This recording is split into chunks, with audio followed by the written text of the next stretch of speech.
Hi, welcome to the Moth Folk Studio podcast. I'm Suni and I'm here to share with you about all of the crafty and creative artsy things that I've been up to this week, or more accurately in the last 2 weeks. Oh, Lucy has just come to say hello. I don't know if you'll actually get to see her face or not. Hopefully. No, she's just gonna walk around on everything and cause a disruption. I'm filming at a slightly different time than I normally do, in part because the farmers market season has started, which I'll get to in a few minutes, but it's sort of thrown my whole weekly schedule out of whack and daily routines, and so now I'm filming right before dinner time for the kiddies, which is probably a big mistake on my part. They're just doing what they know to do. So I'm realizing that I'm gonna have to switch over to a bi-weekly schedule for putting out a podcast. I think it's kind of twofold. One is that I feel like I don't have enough to talk about on a weekly basis, and bi-weekly is just gonna work better for my schedule. I'm definitely very busy through the summertime, especially once I start doing farmers markets. And so making space and time to like sit down and film and edit and everything and have enough to share can be challenging. So expect bi-weekly videos. Occasionally I'll throw something else in here or there. And who knows, maybe in the colder months it will change up again. Your guess is as good as mine.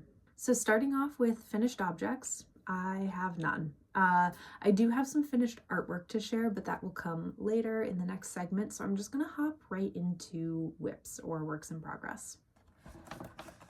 First up, I'm gonna share about my outline tee progress. I really don't have anything to say about this. I'll give you the specs. This is the outline tee by Jessie Made Designs. I am knitting it on, I always forget, I'm knitting on 3.75 millimeter or US 5 needles. I'm knitting with the Ritual Dyes Undine in the colorway Slate. It's a very light fingering weight 60/40 cotton linen blend, and I am having a tedious time at it. However, I am making good progress, I would say, for how much this project isn't like filling me with joy to knit on. Seeing the progress is good. So this is my progress tracker from last time, and I have now made it a little bit more. So I'm going to move my progress tracker before I forget, because I might, and then that would be disappointing not to have all of that like encouragement into the next rows. So the pattern says that I need to knit about 8 inches from the hem until I split for sleeves, but I am going to knit this a little bit longer than the pattern recommends, just so that it falls and hits right at the top of my hips instead of above. And I should probably measure this right now. So it's looking like it's at 6 inches right now from the hem edge. And I've got another 2 inches to go, and then I'll evaluate how much more I have to go. I did bring it with me to the farmers markets this weekend. Here's a little photo of me in my booth with my knitting, and I'll share more about how that setup is in a little bit. But it's been great. It's easy to talk to people with and be able to put it down. It is a nice conversation starter as well for people to come over into the booth and have something to like kind of break the ice with. Just folks coming and being like, oh, what are you working on? And I can share. Yeah, so this is my outline tee. Not a lot to say about it. I will let you know if and when I get to splitting the sleeves. And until then, I'm just gonna keep knitting in the round and wait for it to be over. Next up for WIPs is my Astrid Sweater, which I've been working on with this collection of scrap yarn that I pulled out of my stash, and I'm having a really nice time working on this. It's knitting up quite quickly, especially compared to the outline tee. So this is my like other main WIP that I have going right now. And here it is.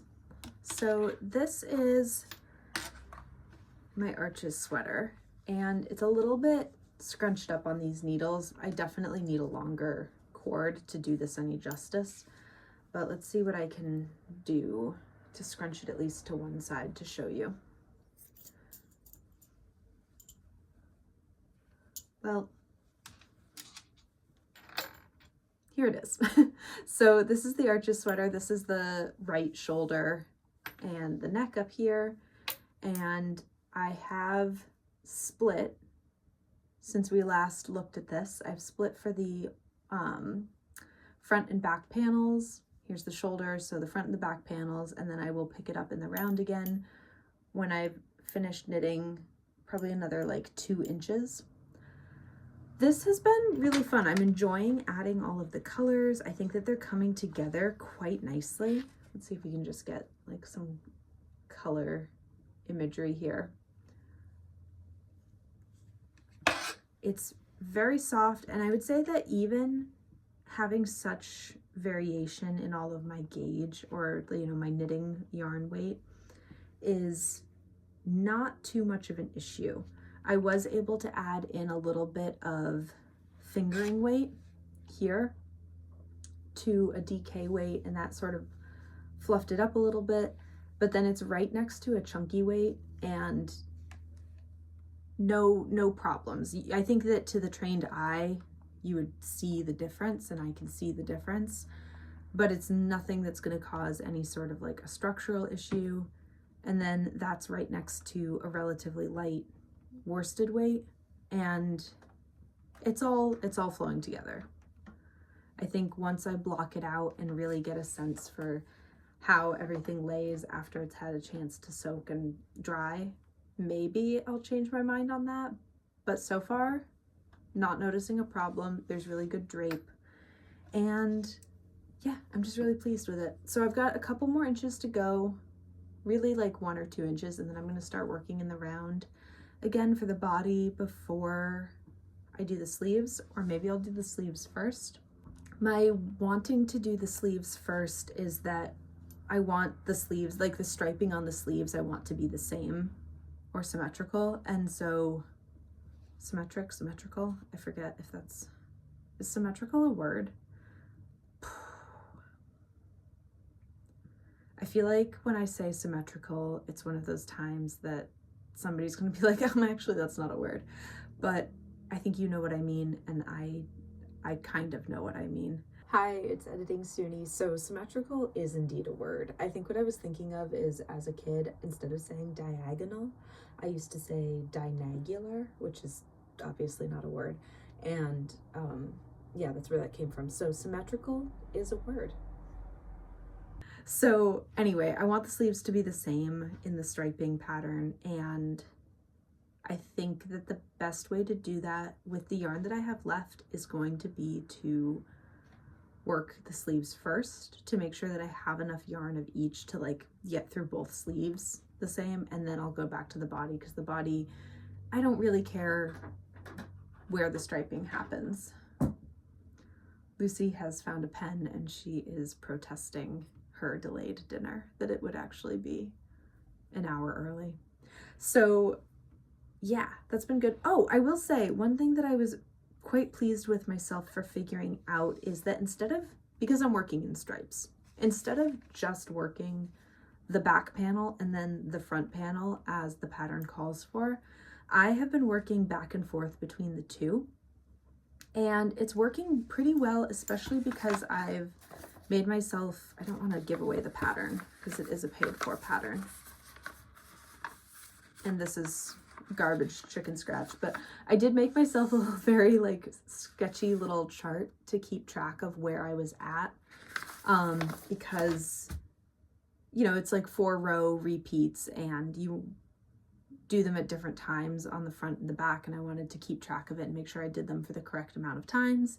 So I made myself a little chart to keep track, and it's helped me be able to work back and forth. I'll do like 2 colors and then 2 colors and then 2 colors and 2 colors. So I'm really pleased that I was able to figure that out, and like even just thought to do it, because it's making it come together in a way that seems like it's all happening at once, instead of, I don't know, I feel like I might have hit a wall if I tried to do the front and then the back. It's just kind of how it works. I was doing a very good job of weaving in all of my ends for about the first 2 color changes, and then now I have many ends to weave in. So when I'm done with this section of the sweater, like as soon as I get through the upper body and I'm either going to start the body or the sleeves, I'm going to take a break and weave in those ends so that it's a little bit easier come the final part of the piece. But yeah, really, really happy with how this is turning out. And okay, here's, if you watched last week's episode, maybe you want the decision or the follow-up on like the boyfriend sweater curse lore. First, I want to say thank you to everybody who shared their stories. Most of them were actually really encouraging, and I realized in talking about the sweater, and especially like when I watched it back in editing, I realized that I really do want this to be for my boyfriend. He's very knitworthy. I adore him. I don't think that this is going to be the end of our relationship, and if it is, then there was something bigger underlying that I didn't know about. So I am making this for him. And that said, I'm making some adjustments to the pattern as I go because I need to adjust the sizing just a touch. I compared it to like a hoodie sweater that he has, and I think it's gonna have to be quite a bit longer than I was originally intending, and I just need to make some more room in the armhole for him. He's 6'4" and quite a bit larger than I am, so this sweater that I was initially thinking would just be like an oversized cozy one for me, we are modifying ever so slightly. The other modification that I'm going to make is that he was showing me, well, I was on Ravelry one night and I was just looking through sweater patterns, and like shawl collar sweaters came up, and he told me that he really wanted one, which was a surprise to me because he's very much like a hoodies kind of guy. And now I'm like, okay, so how can I make a shawl collar for this sweater? And I guess what I'm gonna do is knit both. I guess I'll knit, what am I trying to say? I think I'm gonna knit 2 walls that seam together at the top. Is that the best way to do that? We're gonna come back to the collar. We're nowhere near doing the collar yet. Don't even worry about the collar. More on that later, like way later. But yeah, so this is the sweater for him. And then also shout out to my friend Alex, who is a part of an online knitting community that I'm in. And I just wanted to say thank you for the idea and the undoing spell, I suppose, for the boyfriend sweater curse, which is the idea that if I have him knit 1 row of the sweater, apparently that just like negates the curse. So I'm going to have him knit a row of the sweater and just have that as like double insurance on the whole thing. But I'm really happy with how it's coming out. It's really fun to knit. I am really into it.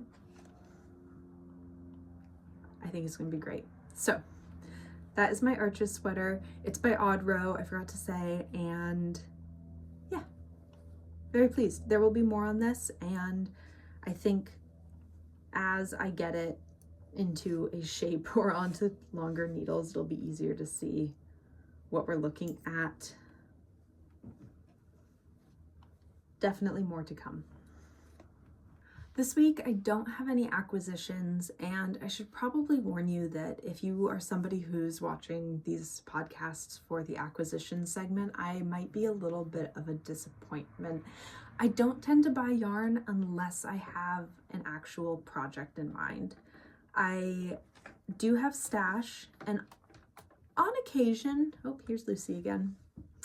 On occasion, I will buy yarn just because I'm in love with it and I really want to work with it, but that's not usually the case. So I don't have yarn right now to share with you. I know that there is probably some in my future, and have no fear, there will be more to the acquisition segment, but not quite yet. And moving right into art news, which is going to be our main segment for today, I want to share about two things in particular. One is just the start of farmers market season, and then the second is a new print that I've finished. Here it is. This is my new Fibercraft print, and I'm really pleased with how it turned out. It's probably catching a lot of glare, so I'm going to just put a digital version up on the screen while I talk to you about it and look at it myself. So I had this idea that I really wanted to create a piece of artwork that honored the handcrafts and skills that go into fiber arts in particular. I just am somebody who really enjoys and appreciates, and I think has an affinity for moving materials, raw materials, into something practical and artful. And it's one of the things that brings me the most joy in life. And the way that I've really been manifesting that is through fiber arts. May it be basketry or knitting or sewing or weaving, whatever it is, I think that the more that I get my hands creating is just the happier I am. So that was the inspiration for this piece. And I also wanted to be able to create a garland of the drawing with both of the maker's hands on either end here, so that it's sort of like the creations between the hands. So this is the garland. I create garlands for a few of my drawing series. I have another couple that are available right now. One is like a celestial fauna, so creatures of New England, and then the other is based on a hero's journey, sort of like mythology, lore, storytelling, fairy tales. But this one is Fibercraft. This is a mock-up.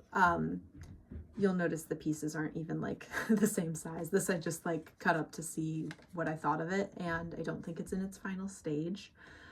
But this is the idea. I would say this is like prototype one of a few. So that's the garland. That was part of the inspiration. And back to the full drawing, everything together.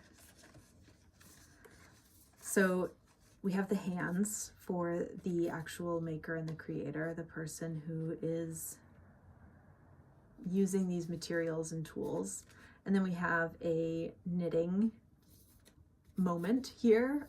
Obviously, just I love knitting so much, and I couldn't leave it out. So, and then I also really wanted to honor some of the tools. We have the crochet hook, then a bobbin for tatting or lace making. We have a shuttle for weaving, and then a null bending needle as well. And if you don't know what null bending is, it's basically the predecessor to knitting, and it's a very ancient form of knot making and weaving to create garments and fabrics. Really cool history, and I'd love to focus on that a little bit more in the future. It's not something that I presently actually know how to do, but I have these wild dreams of learning more about it.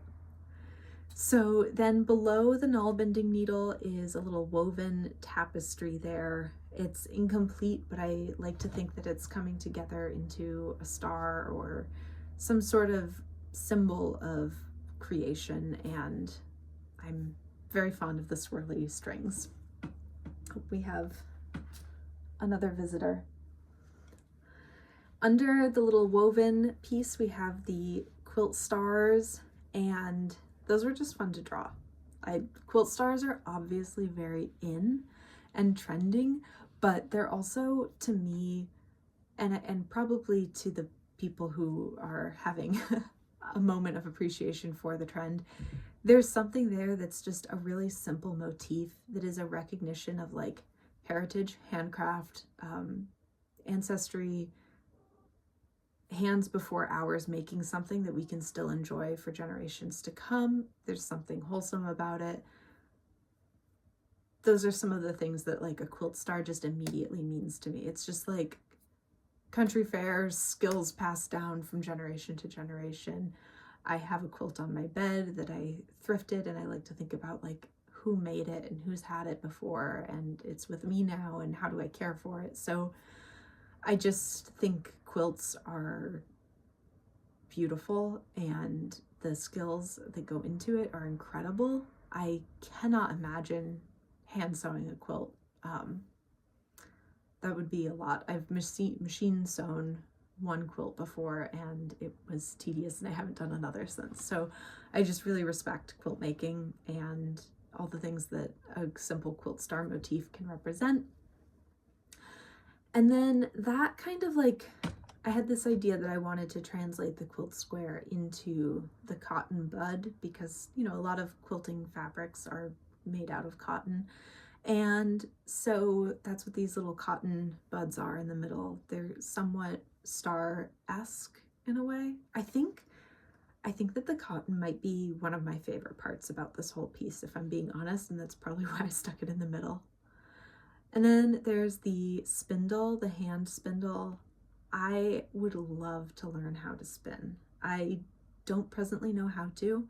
I have spent time with my mom's spindle when I was a child, and I think that I got very frustrated very fast because I wasn't, you know, immediately great at it.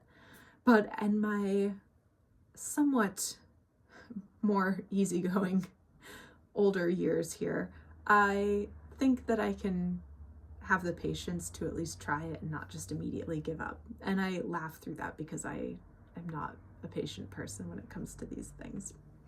But I will try it. And then beside the spindle, of course, we have a little sheepy. I love this sheep. He's so fun. I just couldn't leave out recognition of wool in this whole piece. And then above the sheepy, we have a little bit of needle and thread. Of course, again, just honoring and recognizing sewing as one of these like incredible hand skills that goes through time with us. Next to that, little skein of yarn. Of course, the translation from the sheep to the spinning to the yarn to the knitting, you know, it's just, there's a story there. And then above all, this is probably what's the least recognizable.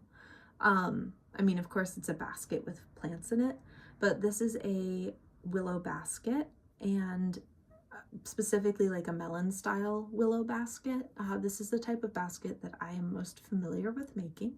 I've made a couple of them, and I really enjoy working with willow. I don't know if you saw the episode in which I was making willow wreaths or not, but I have a real appreciation for the willow plant, and I wanted to make sure that willow was a part of this piece in some way.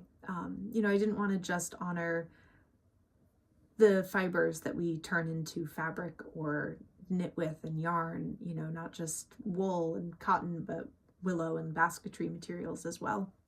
And then in the basket is flax, which becomes linen when processed. So not only was I trying to represent many different hand skills in the fiber arts realm, but also different materials. So we have linen, willow, wool, cotton, and I'm quite pleased with how this has turned out. I really love this print.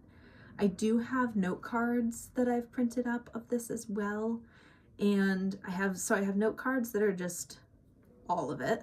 And then there's a note card that's just the sewing theme, and then one that's just knitting themed, and then one that is called Weave and Knot. And that one is, you know, all of the weaving stuff and then the tools. And yeah, I'm really happy with how it turned out. Let me know what you think. I don't have prints up on my website right now, and that's mostly just because I need to take better photos of this to upload it and everything, but that will be coming soon. So yes, this is the Fibercraft print. Thank you for listening to me talk about it. I've thought a lot about it while I've been working on it, and I'm just happy that it's here with us. So the print is ready. I do have it at farmers markets with me, but if you are abroad, it is not yet on my website. I will update you as soon as it is uploaded. And then the garland is obviously still in its prototype phase. I would say don't expect these to be available for a little while, but they will absolutely be available soon. Oh, I hope you can see Lucy. I think you can. Yeah, she's so good. You're being so patient waiting for dinner. Yeah. So on the theme of prints, actually, this is an 11 by 14 print, and a little bit about what I've been working towards in my product availability is making more 11 by 14 prints rather than doing so many 5 by 7s and 8 by 10s. Long story short, I was basically trying to create my entire catalog available as note cards, 5 by 7 prints, and 8 by 10 prints, and it's a lot when you have over like 36 designs to maintain that kind of inventory. So, hear ye. I am now working on creating full collection 11 by 14s. I will still have 5 by 7s and 8 by 10s available of like the individual drawings within the greater collection, but not all of them are going to be available in every size. So this is the way to get everything in one spot. And then I think for this particular Hero's Journey collection, I think the hero, the dragon, I forget which other one, maybe the hero, the dragon, the siren, and the sorcerer, they may be the 5 by 7s, and then mountains, fungi, and angel or seraphim are the 8 by 10s. I'd have to check my notes, but I'm pretty sure that's what it is. And then a few of them are available as a note card as well. So this is the Hero's Journey version. This is the Harpy Owls. So this print is only available as this 11 by 14 print. I didn't make smaller ones and there aren't note cards presently available. But I just love them. They're so fun. Originally painted in walnut ink, and that's one of my favorite mediums to work in. And then here's the last one that I've converted over. This is my Celestial Fauna series, and this was sort of the first series that I really worked on and honed in on to complete, and all of these designs are presently available as note cards, 5 by 7s, 8 by 10s, and a garland, and the 11 by 14. And this year I'm going to start phasing out some of the 5 by 7s and some of the 8 by 10s and some of the cards. So of the 12 designs, you can still get some in different ways. But if you want all of them, this is your option, or the garland. So there's currently a garland version of the Celestial Fauna and the Hero's Journey, and then there will be a garland of the Fibercraft as well. Oh, but Suni, what happened to the garden series that you kept telling us about? I don't know. I was sitting down and like really trying to work hard on that drawing, and it just wasn't coming out. And that's when I started sketching this. So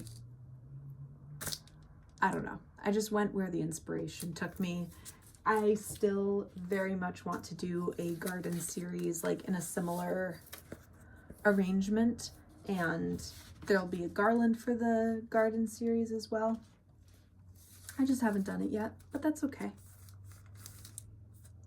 Oh, and I'm also going to make garlands of the seasonal celebrations collection, which is the little daffodil, strawberry, acorn, snowflake star.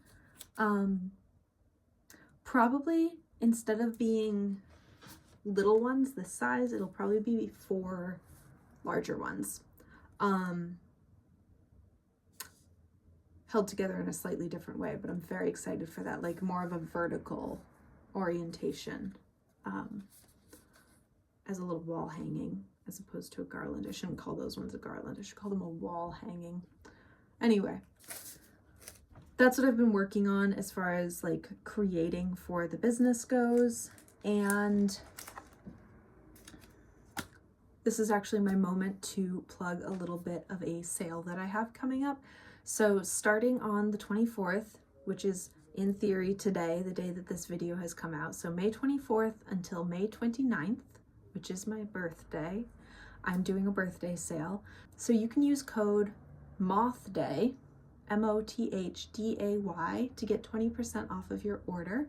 and you can use it on your whole order, although it does exclude originals and items that are already on sale. So the code is down here. Feel free to check it out. It does start on the 24th and then till the 29th. And now I just want to get right into farmers markets. So I started doing my farmers market season this week. And for those of you who don't know, I am a full-time working artist. I do retail locally quite a bit, and then I wholesale all over the place.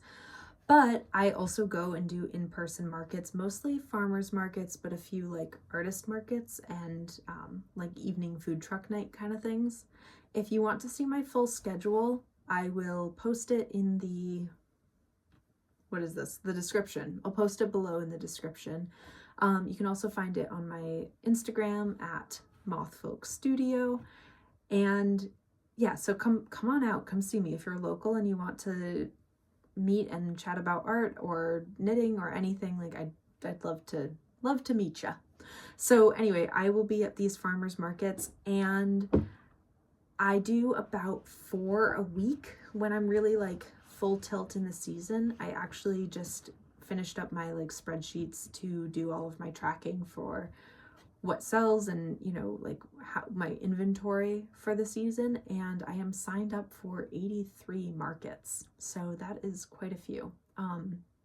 It runs from like end of May to end of October.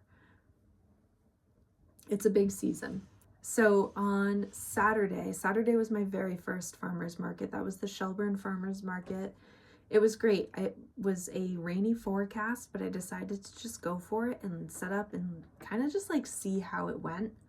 Last year when I did this, I did call out of quite a few rainy day markets. And then, you know, you have to call out in advance to be courteous to the market organizers and make sure that everybody has a space and there aren't gaps in the market and everything. So I would call out in advance, and then I don't know if you're familiar with weather in Vermont, but it shifts quite a bit, quite constantly.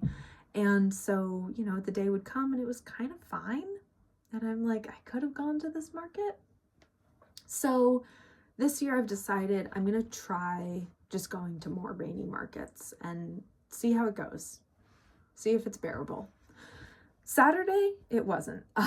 Saturday we set up at 9 a.m. start time, and then by 10:30 we did end up getting called to shut down because a thunderstorm rolled like right overhead, and there were several lightning strikes in the area, and of course we're like under a canopy, you know, like a metal pop-up tent, and so we shut down. And you know, it was a very, very brief market, but it was great. I saw what it was like to pack up in the rain, like in heavy rain, and see what that did to like potentially damage my product, because that's the biggest concern. Is one is like, will all of my equipment have time to dry out for the next market, which is my tent and chairs and tablecloths and all that, and then of course, is there any product damage, because that just won't fly. So it was okay. That's my takeaway, is like, it was okay. I wouldn't want to do all 4 markets super rainy back to back to back to back, because things wouldn't have time to dry. But because I just did a Saturday followed up by a Sunday where Sunday was still rainy, but it wasn't as rainy, so things like kind of aired out a little bit at least. It was more on the damp side than the rainy side. So that was okay.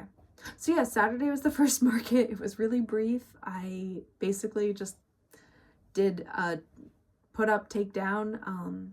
I'm sure I'm sharing some videos or photos from that day and what the setup looked like.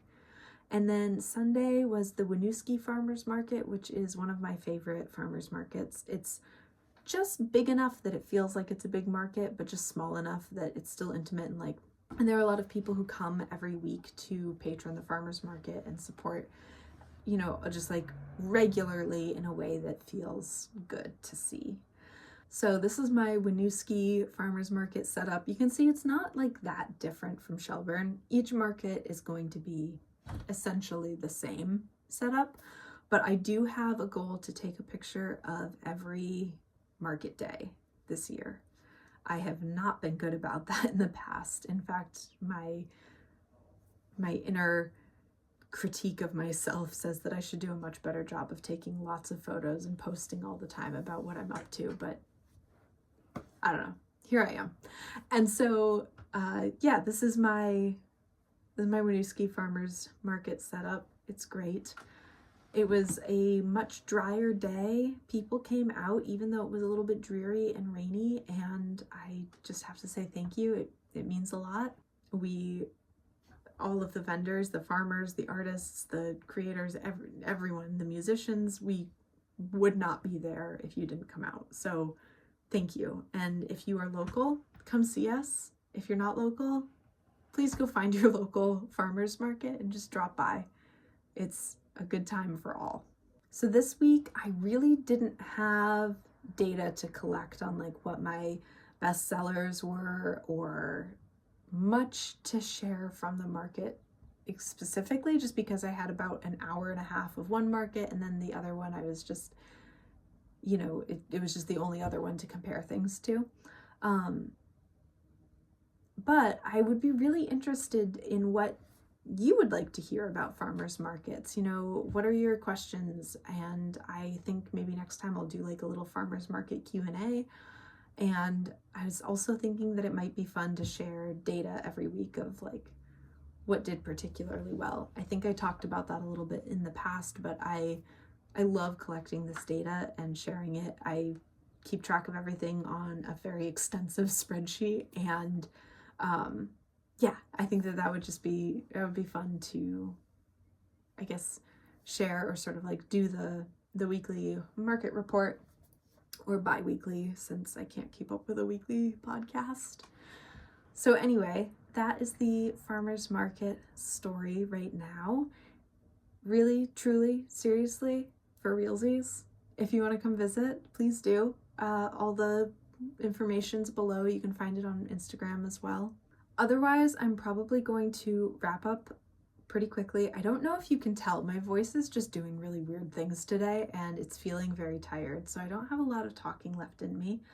I will give a little tiny garden update, if I can call it a garden update.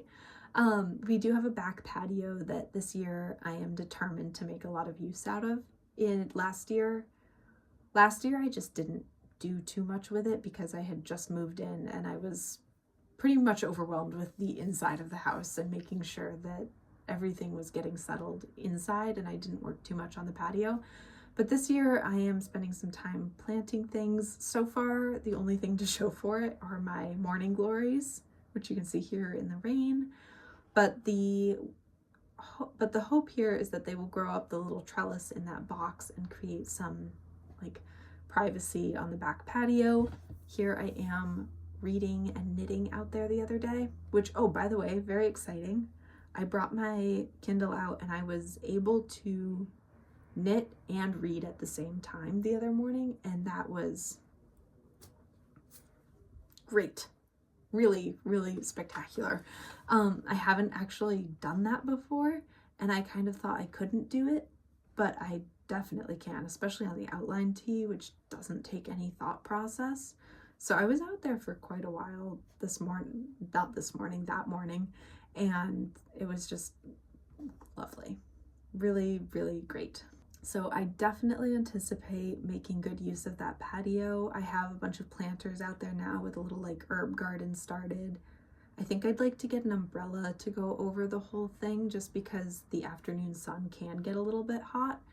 But otherwise, like mornings out there, lovely. It's on the west side of the building, so the mornings are just like shady and cool out there, and then with all the little plants and everything, lovely. Yeah, I'm still reading Her Heart for a Compass by Fergie, but not Fergie, Sarah Ferguson, and it's fine. Very descriptive, just in the way of like the main character's like walking somewhere and every single building gets described in the history of the building, and it makes sense for like who the author is, that is the way that this book is told. But I'm also kind of looking forward to it being over because I'm not sure what the point of this book is, if I'm being perfectly honest. Like, it's a great bedtime read because nothing's happening. Really at all. Like, nothing's really happening. The underlying message is definitely like freedom and independence for young women in the Victorian era, and what it looks like or how hard it is to obtain that. But within that theme, not a whole lot is happening. So it's a great bedtime book. I'm just like reading a page and passing out. But next book, throw me your recommendations. I just want something that's like entertaining, but not completely vapid, if that makes sense. Yeah. Shows. I have not watched more Yellow Jackets, actually. I don't know why we stopped all of a sudden, but I'm sure we'll pick it back up. Sometimes that happens with me with shows or books, is I get right to the end and then I'm like, I guess we'll never know. Although tonight is the Survivor finale and we are definitely watching it. I'm a big Survivor fan. So who do I want to win? I don't know. I mean, overall, like, not my favorite season at all. But I think of everybody left, like, I would be happy if Kyle won. I know everyone's saying that they haven't actually done like big moves, but I'm gonna say that like no one has really done crazy big moves in a way that I guess I'm gonna say that the whole season has been a little bit on the like subtle side. I know that a lot of the season has been David and Eva like not subtly stomping around being like, when's it gonna be time for the strong person to win? Which yeah. But I think that other than that like really in your face like laughable quality, there's a lot of subtlety going on, and I have appreciated Kyle and Camilla's calm and that they always go to each other. I don't know. I mean, a lot of this is how the show is produced and what we actually get to see on screen versus what's actually happening, but they always seem like pretty chill and calm and like very committed to going to each other. And like, I just think that there's a lot to be said for their level of information sharing that they've kept going the entire game. And maybe that's not like a big flashy move and it's way more subtle, but it's definitely a move to openly share information back and forth with each other. So that's kind of what I've got to say about Survivor. There are some people I really don't want to win. Whatever happens, happens. It is definitely an entertainment show, and I'm excited to see what happens tonight. Okay, well, that is what I have for you today. Thank you very much for tuning in and listening. I hope that if you are anywhere near me, we get to meet at a farmer's market, and if not, drop a comment. I'd love to hear from you all the same. And a reminder that if you want to meet by way of my website and online shop, I do have the discount code running from May 24th to 29th. It's Moth Day for 20% off for the birthday sale. So if you want to check that out, it's mothfolkstudio.com.